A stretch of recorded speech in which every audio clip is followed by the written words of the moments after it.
Shalom, senang sekali dapat berjumpa kembali dalam program Bible Study Online CK7. Di mana hari ini kita akan melanjutkan pembelajaran kita, saudara. Kita akan membahas Yeremia pasal yang ke-14. Nah, Yeremia pasal 14 ini berbicara tentang nubuatan bagaimana Tuhan akan menghukum kerajaan selatan, yaitu Yehuda, dengan berbagai macam cara. Karena dosa mereka, pelanggaran mereka terhadap hukum-hukum Allah. Nah, ketika Allah dikecewakan, maka mau tidak mau, umatnya harus mengalami hukuman. Dalam hal ini, mengalami kesengsaraan hidup. Nah, pasal 14 ini menjelaskan tentang musim kering yang akan dialami oleh kerajaan selatan, yaitu Yehuda. Bagaimana ceritanya dan apa yang dapat kita ambil manfaat dari pembelajaran kita hari ini? Mari sebelum kita membaca, kita datang kepada Tuhan. Kita minta Roh Kudus mengurapi kita. Kami datang kepadamu, Bapa. Yesus yang kami sembah. Roh Kudus penolong kami. Kau mengurapi kami, Tuhan. Kami mohon kasih karunia-Mu. Haleluya, haleluya, haleluya. Bila hati terasa berat, tak seorang pun mengerti bebanku. Ku tanya Yesus, apa yang harus ku buat? Dia berfirman, mari datanglah. Dia selalu pedulikan aku. Ku datang Yesus, Dia pikul segala bebanku. Sujud di altarnya, ku bawa hidupku. Ku terima anugerahnya, Dia ampuniku dan bebaskanku. Dia ubah hidupku, barui hatiku. Sesuatu terjadi saat datang di altarnya.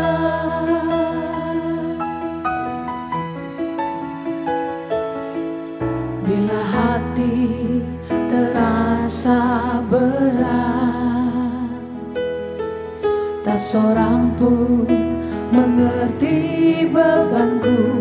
Ku tanya Yesus, apa yang harus ku buat? Dia berfirman, mari datanglah. Dia selalu pedulikan aku. Ku datang Yesus, Dia pikul segala bebanku. Sujud di altarnya, ku bawa hidupku. Ku terima anugerahnya, Dia ampuniku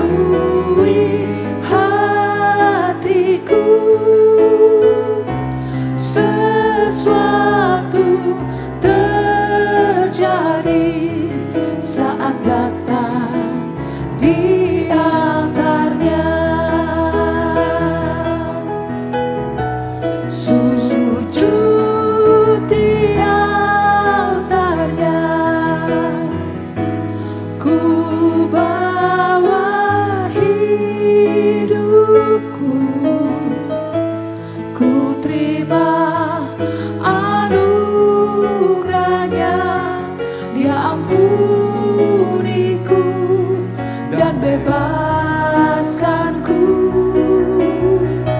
Dia ubah hidupku,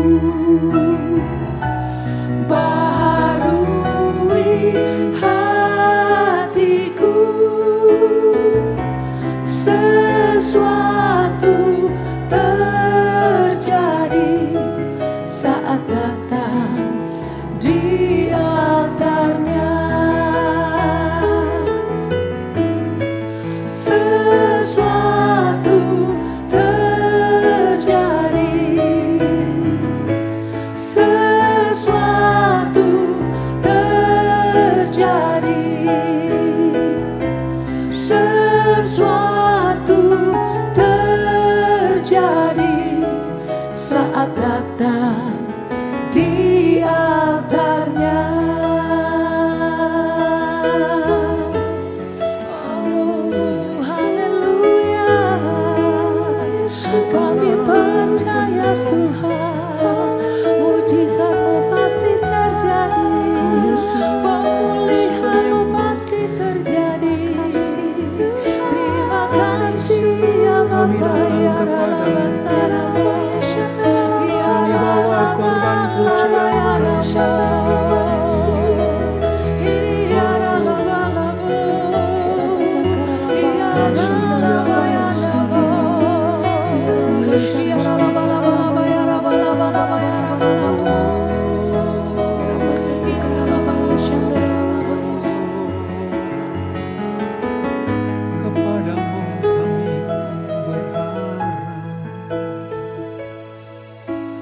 Yesus, hanya Kau yang ku andalkan, melebihi siapapun juga.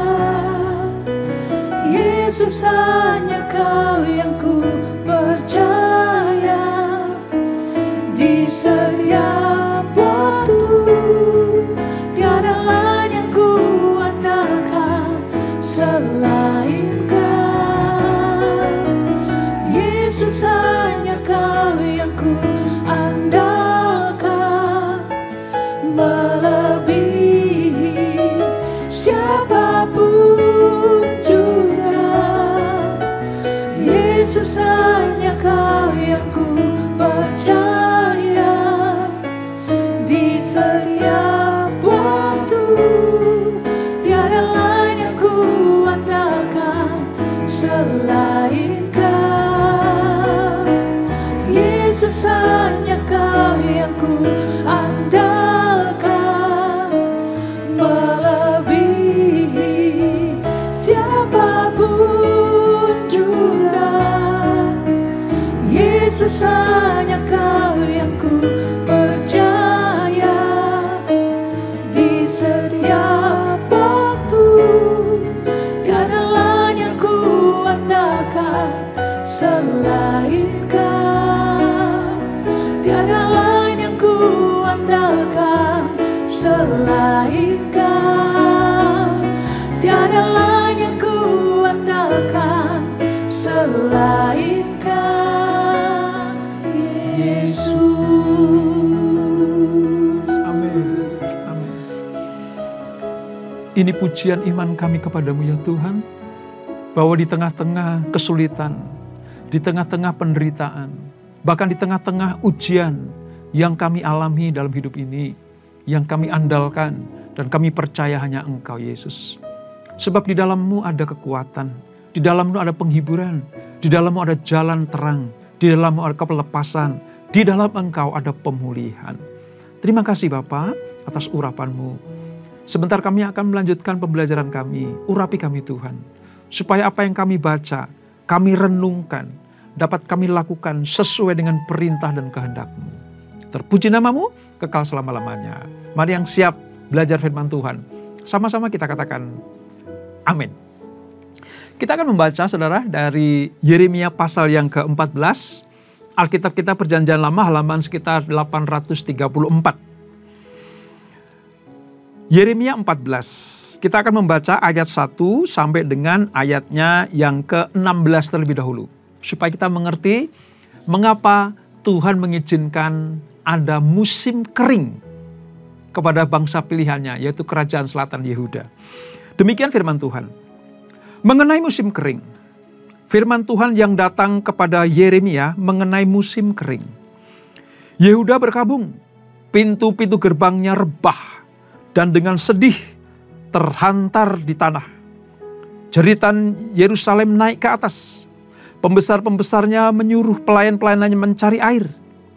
Mereka sampai ke sumur-sumur tetapi tidak menemukan air. Sehingga mereka pulang dengan kendi-kendi kosong.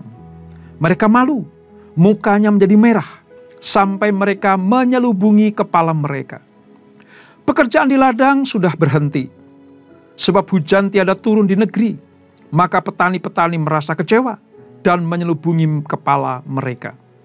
Bahkan rusa betina di padang meninggalkan anaknya yang baru lahir, sebab tidak ada rumput muda. Keledai-keledai hutan berdiri di atas bukit gundul, mengap-mengap seperti serigala, matanya menjadi lesu, sebab tidak ada rumput. Sekalipun kesalahan-kesalahan kami bersaksi melawan kami, bertindaklah membela kami, ya Tuhan, oleh karena nama-Mu. Sebab banyak kemurtadan kami telah berdosa kepadamu. Ya, pengharapan Israel, penolongnya di waktu kesusahan. Mengapakah engkau seperti orang asing di negeri ini? Seperti orang perjalanan yang hanya singgah untuk bermalam? Mengapakah engkau seperti orang yang bingung? Seperti pahlawan yang tidak sanggup menolong? Tetapi engkau ada di antara kami, ya Tuhan. Dan nama-Mu diserukan di atas kami. Janganlah tinggalkan kami. Beginilah firman Tuhan tentang bangsa ini.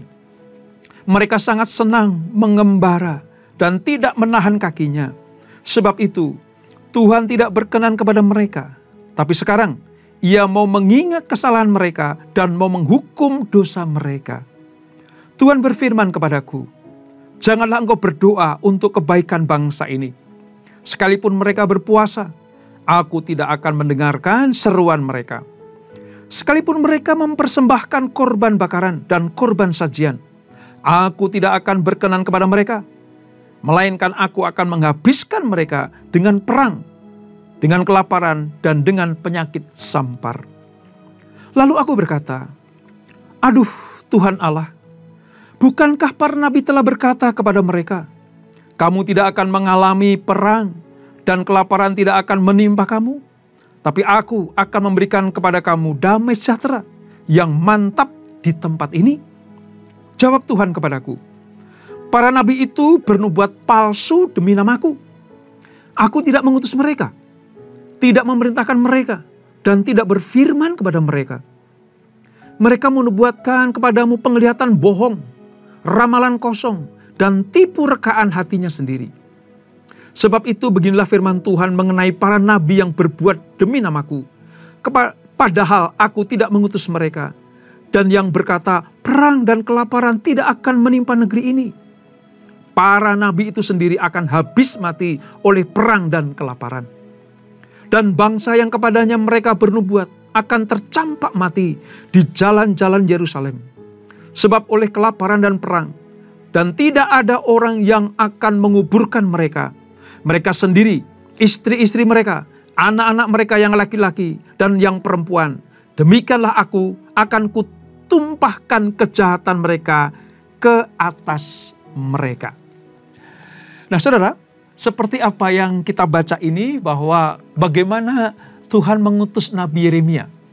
Ya, Nabi ini dipanggil untuk kerajaan selatan yaitu Yehuda, saudara. Ya.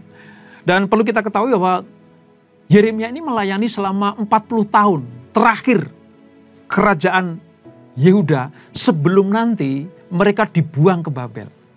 Ya. Yerusalem akan ditindas Babel, lalu umatnya akan dibuang ke Babel. Itu tahun sekitar 627 sampai 586 sebelum Masehi. Nah, Yeremia ini memberikan sebuah pelayanan untuk mengingatkan bangsa selatan, yaitu Israel Selatan, kerajaan Yehuda. Supaya apa? Mereka berbalik kepada Tuhan. Mereka mengikuti setiap perintah dan aturan hukum-hukum Tuhan. Tapi sayang, umat Allah ini menolak. Mereka menolak didikan Tuhan. Menolak untuk berjalan di dalam aturan Tuhan. Itulah sebabnya, maka Allah memutuskan penghukuman buat mereka. Supaya mereka tahu bahwa Allah bukan hanya penuh kasih, tapi juga adil. Nah, ketika Yeremia menyampaikan nubuatan tentang bagaimana penderitaan yang akan dialami oleh bangsa Israel, kerajaan selatan ini, Yeremia juga tidak dalam keadaan yang sukacita, saudara. Yeremia sangat sedih.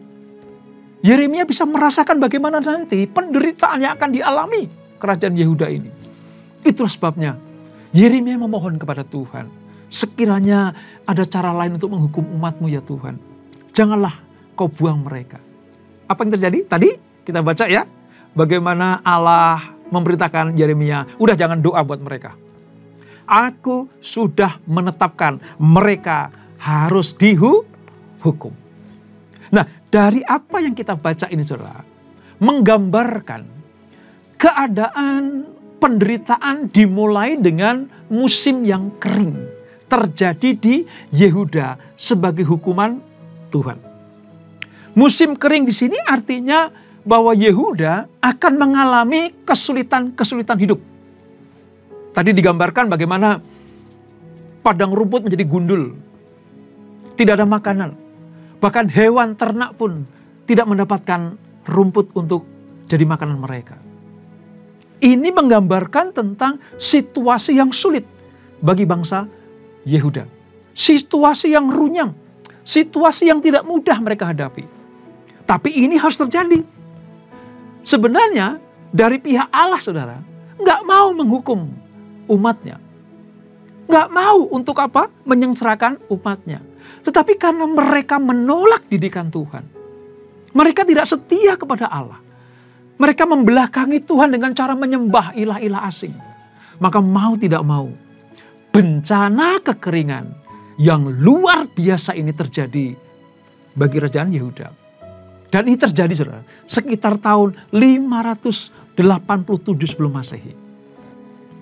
Kota, tanah pertanian, gunung-gunung, manusia, hewan, baik orang yang tinggi kedudukannya maupun rakyat jelata, semuanya menanggung akibat kekeringan yang parah ini. Kalau kita lihat di ayat yang ke-5 dan 6 saudara, kita bisa melihat bagaimana gambaran kesulitan itu. Ya, rusa betina di padang meninggalkan anak yang baru lahir. Secara naluri, ya, rusa itu tidak akan pernah meninggalkan anaknya. Tapi karena tidak ada makanan lagi, masing-masing binatang, masing-masing manusia mencari jalan keluar masing-masing diri. Untuk apa? Hanya sekedar bertahan hidup. Gambaran ini mencerminkan bagaimana sulitnya waktu itu. Musim kering yang tidak diharapkan oleh bangsa Yehuda. Musim kering yang sangat membuat mereka hidup di dalam kekurangan. Mengapa hal ini terjadi, saudara? Tadi saya katakan, Yehuda sudah sangat-sangat melukai hati Tuhan. Diberi kesempatan untuk berbalik kepada jalan-jalan yang benar, mereka tidak mau. Diingatkan oleh para nabi, mereka tegar tengkuk. Diberikan firman supaya mereka bertobat, kembali kepada Allah, mereka justru semakin keras menentangnya. Ketika Tuhan menutup pintu rahmatnya, ketika kesempatan untuk bertobat berakhir, tentulah hukuman dan penderitaan yang akan dituai. Dari ayat 1 sampai 7 tadi, kita bisa melihat bagaimana Yeremia sampai menyampaikan pesan Tuhan tentang hukuman musim kering yang hebat atas Yehuda. Tuhan tidak berkenan sekalipun ada perkabungan, sekalipun ada kesedihan, sekalipun ada jeritan, seruan, bahkan mungkin puasa, atau bahkan mungkin mempersembahkan korban. Pada waktu itu, ketika Allah sudah menjatuhkan hukuman, perbuatan apapun sudah tidak bisa mengubah keputusan Tuhan. Yang paling tragis, saudara, bahkan Yeremia pun dilarang berdoa untuk kebaikan umatnya. Ayat 11 tadi. Dikatakan apa ayat 11? Tuhan berfirman kepadaku, janganlah engkau berdoa untuk kebaikan bangsa ini. Mengapa sampai Allah melarang Yeremia berdoa untuk kerajaan Yehuda? Sebab Allah telah menolak mereka sebagai umatnya. Saking kesalnya hati Tuhan. Saking pilunya hati Tuhan. Umat yang dikasihi. Umat yang diberkati. Umat yang diselamatkan. Umat yang dipakari dengan kasih karunia. Tapi mereka membalas kebaikan Tuhan dengan cara yang jahat. Ini pelajaran buat kita, saudara. Bagaimana kalau kita sudah diselamatkan Tuhan lewat korban Yesus Kristus di kayu salib? Harusnya kita selalu percaya, menghamba, memuji, menyembah hanya kepada satu pribadi, yaitu Tuhan Yesus Kristus. Pelajaran dari ini adalah jangan sampai Tuhan menjatuhkan hukuman kekeringan buat kita semuanya. Sebelum itu terjadi, mari kita kembali kepada jalan-jalan yang benar. Kita bertobat, mencari wajah Tuhan, menyenangkan Tuhan. Supaya apa? Supaya hukuman itu tidak terjadi dalam kehidupan kita. Ini pelajaran yang penting. Hidup kita harus berpadanan dengan firman Tuhan dan kehendaknya. Jangan sampai Allah tidak berkenan atas hidup kita, atas ibadah kita, bahkan atas persembahan kita. Tadi, kita bisa bayangkan, Allah pun sudah tidak mau melihat persembahan umatnya. Allah pun sudah jijik melihat umatnya beribadah hanya lip service saja. Pujian mereka hanya keluar dari mulut, tapi hati mereka jauh dari Tuhan. Hal inilah yang membuat Tuhan sangat murka kepada bangsa Yehuda. Oleh sebab itu mari, jangan sampai seolah-olah kita sudah berbuat baik kepada Tuhan, tapi ternyata Allah menolak. Seolah kita sudah melayani Tuhan, tapi ternyata Allah menolak. Itulah sebabnya pelajaran Yeremia 14 ini mengingatkan kita, ayo jangan keluar dari ketetapan Tuhan. Berikutnya saudara, kita akan belajar bagaimana di balik hukuman dan penolakan Tuhan atas umatnya, ada teladan yang dapat kita pelajari dari Yeremia. Yeremia ini nabi yang sungguh-sungguh. Yeremia itu nabi yang benar, pilihan Tuhan. Setiap perkataannya selalu dituntun oleh Tuhan. Jadi, apapun yang keluar dari mulut Yeremia itu atas tuntunan Tuhan. Dan saudara tahu, Yeremia memperjuangkan agar Tuhan tetap mengasihi umatnya. Dan supaya Tuhan mengampuni dosa mereka. Ayat 13 menggambarkan bagaimana seruan dan jeritan hati Yeremia. Tuhan, kasihlah umat-Mu. Bukankah para pendahulu kami, bukankah para nabi-nabi menyatakan tidak akan pernah ada kelaparan, gak akan ada perang. Toh misalnya mereka berdosa, ampuni mereka Tuhan. Saudara tahu? Ketika Yeremia menyampaikan kerinduan hatinya supaya Tuhan berbelas kasihan kepada bangsa Yehuda, Allah membalas dengan jawaban yang sangat mengagetkan. Sebab Yeremia yang menubuatkan Yehuda akan aman-aman saja, itu nabi palsu. Nabi palsu ini tidak aku utus. Nabi palsu ini memanfaatkan keadaan umatku untuk kepentingan pribadi mereka. Dengan cara apa? Memberikan sebuah nubuatan palsu semata-mata. Karena nabi palsu ini justru apa? Melestarikan dosa. Bagaimana mungkin aku tidak menghukum bangsa Yehuda kalau mereka berbuat salah? Ya pasti aku hukum. Tetapi nubuatan para nabi palsu ini berlawanan dengan keputusanku. Jadi jangan kamu dengarkan perkataan nabi palsu itu. Saudara, sama seperti keadaan kita hari-hari ini. Di akhir zaman ini, Allah sedang mengerjakan keselamatannya untuk umatnya, untuk saudara dan saya. mempersiapkan jalan kebenaran itu supaya kita mendapatkan anugerah keselamatan. Tapi di tengah-tengah itu, bagi orang yang berdosa, bagi umat yang tidak berjalan sesuai dengan kehendak Allah, Allah menjatuhkan hukuman. Tampillah para nabi-nabi palsu itu, seolah-olah menghibur orang yang berdosa, seolah-olah meyakinkan bahwa tidak akan dihukum. Udah lakukan apa saja. Sekali kamu dipilih, kamu pasti akan diselamatkan. Sekali kamu tercatat dalam kitab kehidupan, namamu tidak akan pernah dihapus. Ini nubuatan palsu. Ini perkataan nabi-nabi palsu. Bukankah akhir-akhir ini saudara, banyak sekali ajaran-ajaran, bahkan gereja-gereja jenis baru muncul. Hanya untuk apa? Memberikan sebuah pengajaran baru yang keluar atau melenceng dari kebenaran firman Allah. Mereka hanya berkata bahwa Allah itu kasih. Allah tidak akan pernah menghukum. Sebejat apapun umat manusia, seberdosa apapun umat Allah, kasih Allah lebih besar dari dosa mereka. Nah, pengajaran seperti ini seolah-olah benar.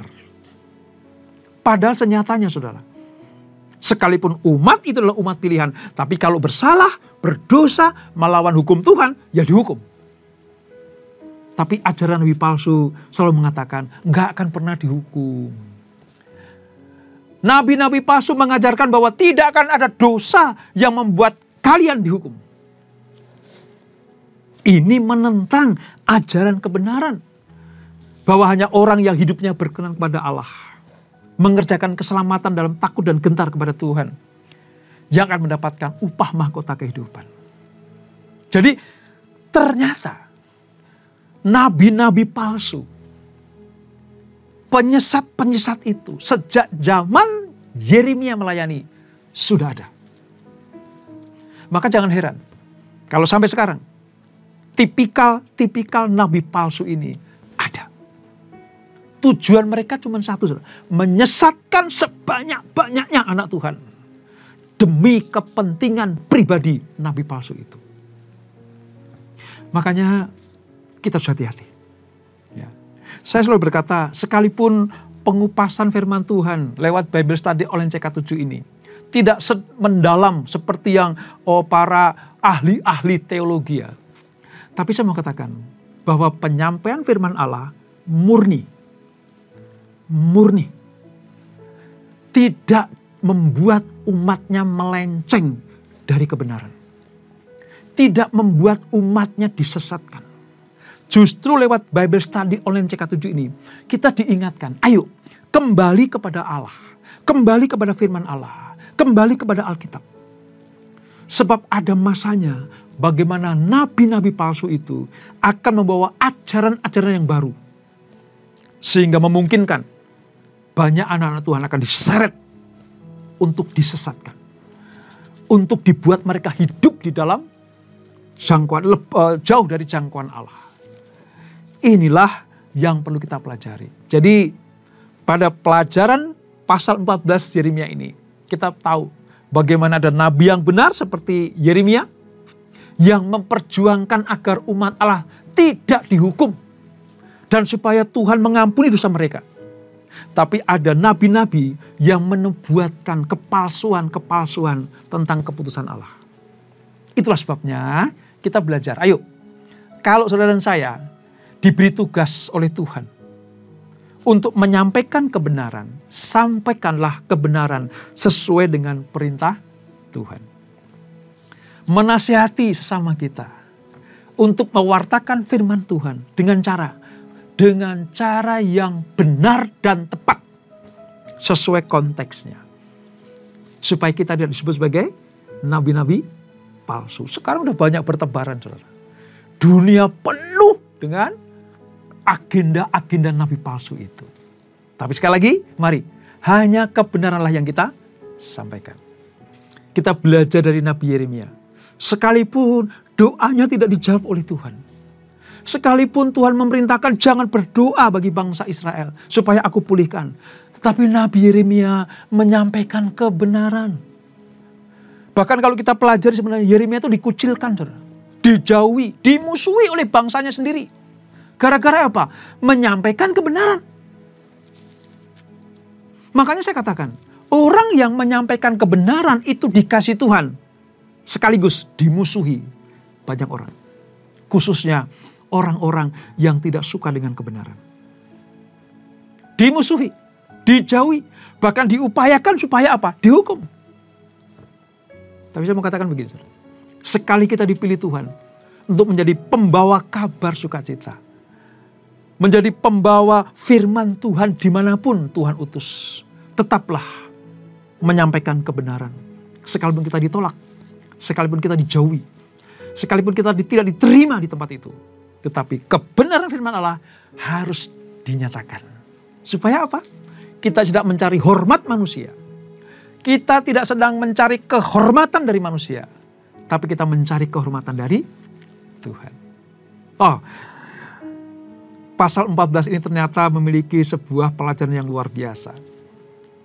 Yang pertama, jadilah anak Tuhan. Umat kesayangan Tuhan.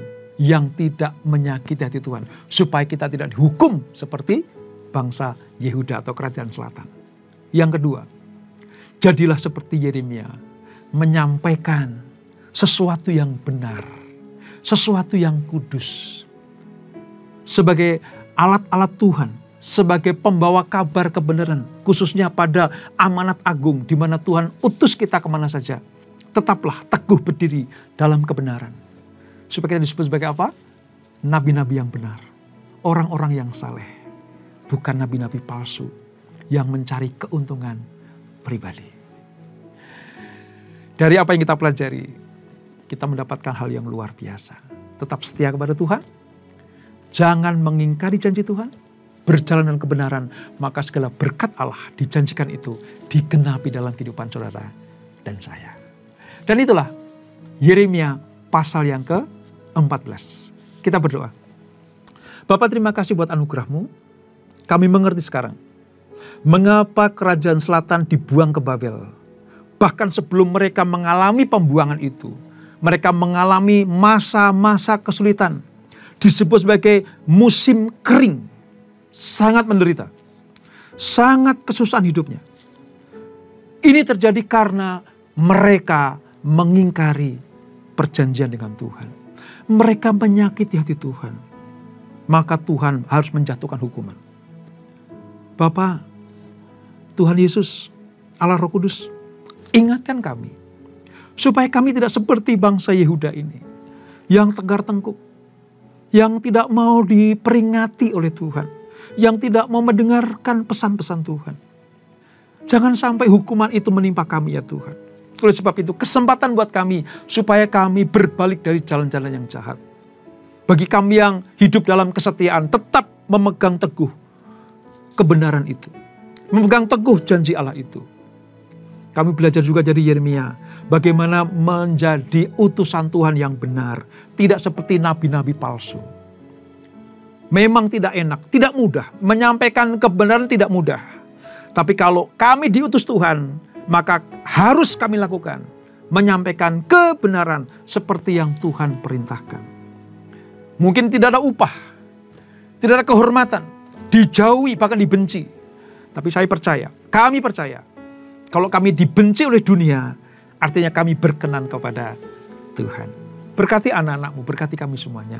Sebelum kami berpisah, kami siapkan hati kami untuk terima berkat yang daripada-Mu. Kekasih-kekasih Kristus, arahkan hatimu pada Tuhan. Terimalah berkat yang melimpah dari Allah Bapa di surga. Cinta kasih dari Tuhan Yesus anak yang tunggal. Dan persekutuan yang manis dalam Roh Kudus menyertai kita semuanya. Mulai saat ini sampai Maranatha. Tuhan Yesus datang yang 2 kali menjemput kita semuanya. Bertemu di awan-awan yang pernah. Menikmati kemuliaan kekal sampai selama-lamanya. Yang diberkati.